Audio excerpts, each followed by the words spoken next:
दोस्तों, हिंदी की बिंदी चैनल में आप सभी का स्वागत है। तो दोस्तों, आज के इस वीडियो में आप सभी के लिए एक बहुत ही महत्वपूर्ण चीज़ पर मैं चर्चा करने वाली हूँ। तो देखिए, आप सभी की परीक्षाएं आ रही है, आप सभी जो है अपनी अपनी तैयारियों में लगे हुए हैं। तो यहाँ सबसे बड़ी दिक्कत होती है नोट्स बनाने की कि हम कैसे अपने नोट्स जो है तैयार करें, कैसे अपने टॉपिक वाइज जो है हर चीज़ तैयार करें ताकि कोई चीज़ छूटे नहीं और परीक्षा से पहले हर चीज़ अपनी कवर हो जाए। तो देखिए, यहाँ आगामी परीक्षाओं की यहाँ मैंने नाम सिर्फ यूपीएचएससी, एमपीपीएससी, यूजीसी, नेट की दिए हुए है, लेकिन इसके साथ ही झारखंड पीजीटी की है, डीएसएसबी टीजीटी पीजीटी की परीक्षा है, यूपी टीजीटी पीजीटी की परीक्षाएं हैं और आरपीएससी की परीक्षा आने वाली है, उसकी वैकेंसी आने वाली है। तो ऐसे ही करके बहुत सारी वैकेंसीज जो है वो भी आने वाली है और चल रही है, जिनकी परीक्षाएं आप सभी की होने वाली है। एमपी सेट की परीक्षा की तैयारी में अभ्यर्थी लगे हुए हैं। तो काफ़ी सारी ऐसी परीक्षाएं हैं जिनकी तैयारी आप सभी कर रहे हैं। तो अब आपको तैयारी किस प्रकार से करनी है, इसी टॉपिक पे हम बात करने वाले हैं। और अगर ये तैयारी आपने कर ली और इस तरीके से आपने अपने नोट्स तैयार कर लिए, तो ये गारंटी है कि आपको पास होने से कोई भी नहीं रोक सकता, क्योंकि जब भी आपकी परीक्षा होती है आप कहीं ना कहीं कुछ चीज़ों में गड़बड़ कर देते हैं। देखिए, यह तैयारी तो सब कर रहे हैं, ऐसा नहीं है कि आप तैयारी कर रहे हैं बाकी अभ्यर्थी बैठे हुए हैं। हर कोई अपनी तैयारी में लगा हुआ है, लेकिन फिर भी कुछ न कुछ रह जाता है, कोई ना कोई कमी रह जाती है स्पेशली। और कंपटीशन की बात करें तो एक एक मार्क्स के लिए आपस में सबकी फाइट है। यहाँ पे बात सही है, सीट्स कम होते हैं, अभ्यर्थी ज़्यादा होते हैं, तो यहाँ पे एक एक सीट के लिए जो है सबकी फाइट होती है। अभी आपने हाल ही में देखिए, यूपीएचएससी का जो स्तर था वो लो लेवल का था, लेकिन वो पिछली बार था। ये नहीं कह सकते कि अब जो परीक्षा आएगी उसमें भी लो लेवल ही होगा, ऐसा नहीं हो सकता। पैटर्न हर बार बदलता जाता है, नई चीज़ देखने को मिलती है। तो ऐसे में अगर नोट्स बनाने की बात हो तो हर वो चीज़ शामिल की जाए जो आपकी परीक्षा में सहयोगी साबित हो। एमपीपीएससी हमारे लिए एक नया टॉपिक होगा, क्योंकि सिलेबस बहुत कुछ बदल चुका है पुराने वाले सिलेबस से।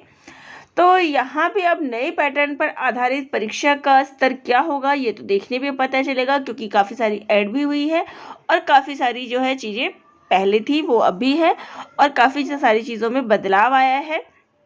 तो ये एक नया पैटर्न है हम लोगों के लिए। रही बात यूजीसी नेट की, तो यूजीसी नेट की जो परीक्षाएं चलती है हर बार अपने स्तर में, अपनी परीक्षा के स्तर में कुछ न कुछ बदलाव लाती है।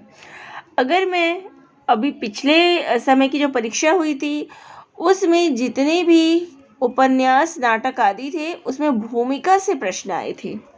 ये चीज़ आपको एक नई चीज़ देखने को मिली। और अभी जो हाल ही में परीक्षा हुई थी उसमें तो इनका पैटर्न काफ़ी कुछ बदल गया था। तो ऐसे में अब जो इसकी परीक्षा आने वाली है उसमें भी क्या कुछ बदलाव हमें देखने को मिले ये हम नहीं कह सकते।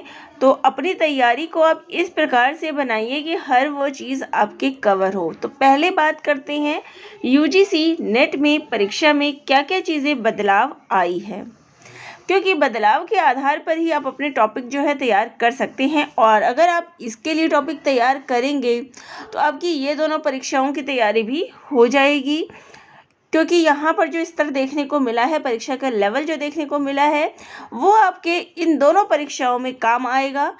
ये नहीं कहूँगी कि आप अगर किसी चीज़ को डीपली पढ़ेंगे तो आपके लिए नुकसान है, आपके लिए फ़ायदा ही है उन चीज़ों को पढ़ना। तो मैंने यहाँ सारे क्वेश्चंस तो नहीं लिए हैं, लेकिन कुछ क्वेश्चन ज़रूर लिए हैं जो मुझे काफ़ी अलग लगे अन्य बार की जो परीक्षाएं हुई है उससे।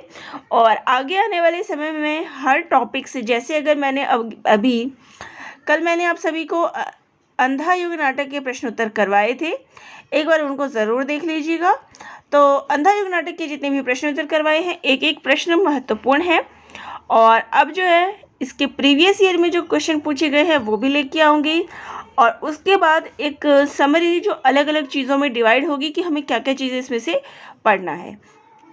तो ये केवल इस नाटक की बात नहीं है, जितनी हमारी कहानी उपन्यास आदि हैं सब में क्या क्या चीज़ें हमें पढ़नी है, हर वो चीज़ लेके आऊँगी ताकि एक बेहतर नोट्स आप सभी का तैयार हो सके। लेकिन यहाँ कोई बच्चा नहीं है, आप सब खुद भी अपनी तैयारी कर रहे हैं, आप सब वीडियो एक हेल्प होती है। तो यहाँ हम सभी आपकी सिर्फ हेल्प करते हैं, बाकी तैयारी आप खुद करते हैं, नोट्स आप खुद बनाते हैं।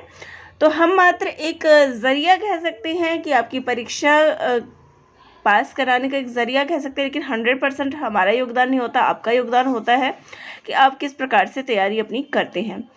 तो कहीं ना कहीं कुछ कमी रह जाती है जो समझ में नहीं आती है कई बार, तो उन्हीं चीज़ों को हम साथ लेकर चलेंगे ताकि एक बेहतर नोट्स सभी के तैयार हो सके। तो चलिए पहले उन बदलावों को देखते हैं जो परीक्षा में देखने को मिला। अब यहाँ पर मैं एक एक प्रश्न लेती जाऊंगी। तो देखिए, प्रश्न आया था, आषाढ़ का एक दिन नाटक में मल्लिका के कथन कौन से हैं? आपने आषाढ़ का एक दिन नाटक पढ़ा है, इसका प्रकाशन वर्ष याद किया है और इसके जो पात्र हैं वो याद किए हैं, इसके कथनों को आपने अलग अलग याद किया है। अब यहाँ पे ABCDE 5 कथन दिए गए हैं, जिसमें से पूछा है कि मल्लिका का कथन कौन सा है। और यहाँ पे अगर मैं उत्तर की बात करूँ तो यहाँ 3 कथन जो हैं वो मल्लिका के हैं और 2 कथन मल्लिका के नहीं हैं। तो अब आपको जो नोट्स तैयार करने हैं उसमें जो मुख्य पात्र है, जैसे आषाढ़ का एक दिन में मल्लिका के कथन अधिकतर पूछे गए हैं, तो इनके कथनों को एक साथ लिख लीजिए, इनके कथनों को एक साथ लिख लीजिए। जैसे मल्लिका लिखा और मल्लिका के द्वारा क्या क्या कथन इसमें कहे गए हैं। तो जो भी जितने भी नाटक हैं उसके मुख्य पात्र द्वारा जो जो कथन कहे गए हैं उसके नोट्स बनाइएगा। अब देखिए, यहाँ पे आप जब सिंदूर की होली नाटक पढ़ते हैं तो उसमें आप महत्वपूर्ण तथ्यों को देखते हैं, जैसे कि इसमें कुल कितने अंक हैं, इसके प्रमुख पात्र कौन कौन से हैं, इसका समय क्या है, कितने बजे ये नाटक शुरू होता है। तो यहाँ पे ये कथन वाले में ये प्रश्न ले लिया गया है। तो प्रश्न आपको जो टॉपिक दिया गया है उसी में से पूछा गया है, लेकिन इधर का उधर कर दिया था। तो ये जब तक महत्वपूर्ण तथ्य जो होते हैं उस नाटक से संबंधित या उस कहानी उपन्यास आदि से संबंधित, जब तक आप उसको पूरा क्लियरली नहीं पढ़ेंगे, इसी तरीके से गैंग्रीन कहानी का आ गया था कि उसमें क्या क्या चीज़ें हैं, तो आपको वो चीज़ें पता होनी चाहिए कि उस नाटक में या उस कहानी में या उपन्यास में क्या हुआ था। तो ये किसी भी क्रम में आपसे पूछ सकते हैं। अब यहाँ पे एक बिल्कुल ही नया प्रश्न देखने को मिला। देखिए, नाटक में आए संवाद तो आप लोग पढ़ते हैं, लेकिन इसमें क्या था, प्रथम अंक में आए संवादों को पहले से बाद के क्रम में लगाइए। अब यहाँ पे आपको क्या करना है, आप संवाद तो पढ़ते ही हैं कि किसने कौन सा कथन कहा है, लेकिन आपको अब और इसमें बात करें तो स्कंदगुप्त नाटक में जैसे देवसेना हो गई या और भी महत्वपूर्ण पात्र हैं, उन सब के कथनों को भी आप अलग अलग याद करेंगे। देवसेना का गीत याद करेंगे कौन सा है, चंद्रगुप्त नाटक के जो गीत आए हैं वो सब पढ़िए, स्कंदगुप्त के गीत। जिस नाटक में जितने गीत हैं, जैसे पिछली बारी तीसरी कसम कहानी के गीत आ गए थे, कितने गीत हैं, तो जो भी ऐसी कुछ चीज़ आपको देखने को मिलती है वो नोट कर लीजिए। अब यहाँ पे आपको क्या करना है, प्रथम अंक में आए हुए संवाद, यानी कि आपको अलग अलग अंकों के अनुसार भी अपनी कॉपी में संवाद लिख रहे हैं। पहले अंक उससे संबंधित 5 संवाद लिख लिए, 10 संवाद लिख लिए। दूसरा अंक उससे संबंधित संवाद नोट कर लिए जो भी इम्पोर्टेंट लगे। तीसरा अंक उससे संबंधित संवाद नोट कर लीजिए, यानी कि आपका जो नोट होगा वो इस तरीके से इसमें तैयार होगा। नाटकों से अधिकतर इस टाइप के संवाद वाले आएंगे, तो आप इस तरीके से तैयार कर लीजिएगा कि कौन सा किसमें कहा गया है और कब कब कहा गया है। तो कुछ इस प्रकार से तैयार करना है। इसके अलावा देखिए, अंधा युग से काफ़ी ज़्यादा प्रश्न आए हुए थे। ये 2020-21 का जो प्रश्न पत्र है, सॉरी 21 और 22 का, 21 और 22 में जो प्रश्न अभी पूछा गया है हाल ही की परीक्षा में, ये वो प्रश्न पत्र है। तो नया जैसे मैंने बताया कि पैटर्न में क्या बदलाव हुआ है, तो उसी के अनुसार आपको यहाँ पे नोट्स अपने तैयार करना है।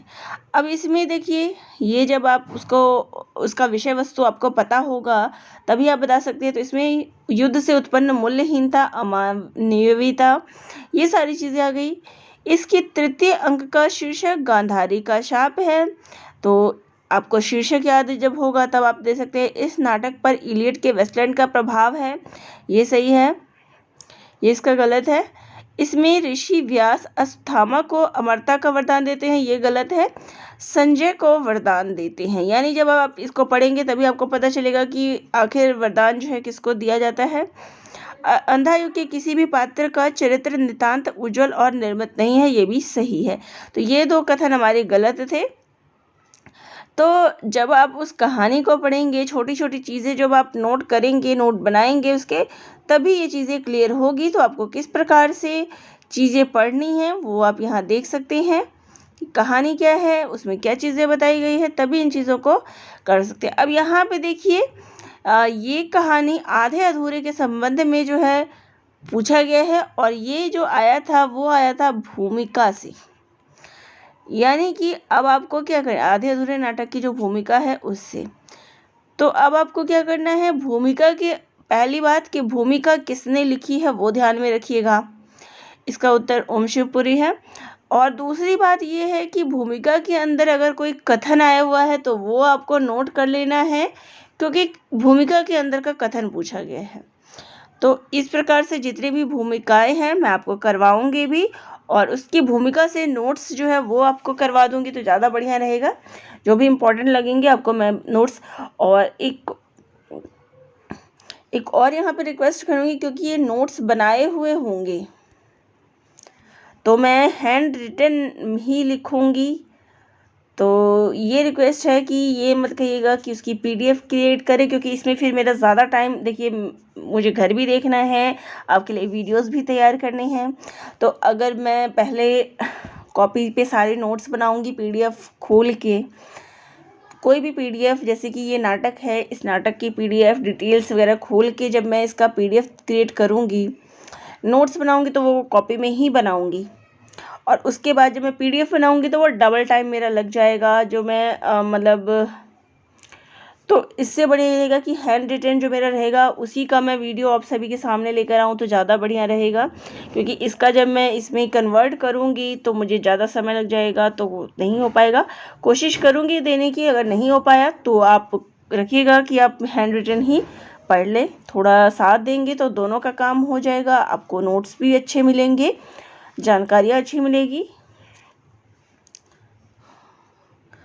अब यहाँ पे देखिए, अंधेर नगरी नाटक के संबंध में, तो यहाँ भी नाटकों के, देखिए मैंने ज़्यादा क्वेश्चन नाटक से ही लिए हैं। तो नाटक के संबंध में क्या बातें हैं, वो चीज़ हो गई कि महंत जी गोवर्धन दास और नारायण दास के गुरु थे। अंधेर नगरी का पहला अंक जो है स्थान बाजार है। अंधेर नगरी का प्रकाशन वर्ष 1881 है। इसके तीसरे अंक का स्थान जंगल है। पांचवें अंक का स्थान। तो अब इस प्रकार से जो क्वेश्चन था वो आपको इसमें विचार करने ABCD ऑप्शन में इस प्रकार से दे दिया। तो आप इसकी जितनी भी चीज़ें हैं ये पॉइंट नोट करते जाएंगे कि इसमें क्या चीज़ें हैं, कौन सी चीज़ें कब आएगी, तो आप आसानी से हल करते जाएंगे प्रश्नों को, आपके लिए बिल्कुल भी दिक्कत नहीं होगी। तो आपको ये छोटी छोटी चीज़ें जो है नोट्स बना के रख लेना है कि इस नाटक में क्या चीज़ कब कही गई है। इसी प्रकार से यहाँ पर देख सकते हैं कि भारत दुर्दशा नाटक के संबंध में ये चीज़ें कही गई है कि क्या क्या चीज़ें इसमें हैं। अंकों का स्थान, अंकों का प्रकाशन वर्ष। अब देखिए 20 से एक कथन उठा के दिया गया है और कहा गया कि 5वें अंक में है। ये गीत दे दिया है और कहा गया है कि गोरी कि ये नाटककार द्वारा दिया गया है। तो इस प्रकार से जब आप उस नाटक को डीपली पढ़ेंगे और उसे पॉइंट्स बनाते जाएंगे तभी ये चीज़ें आपकी क्लियर हो पाएगी।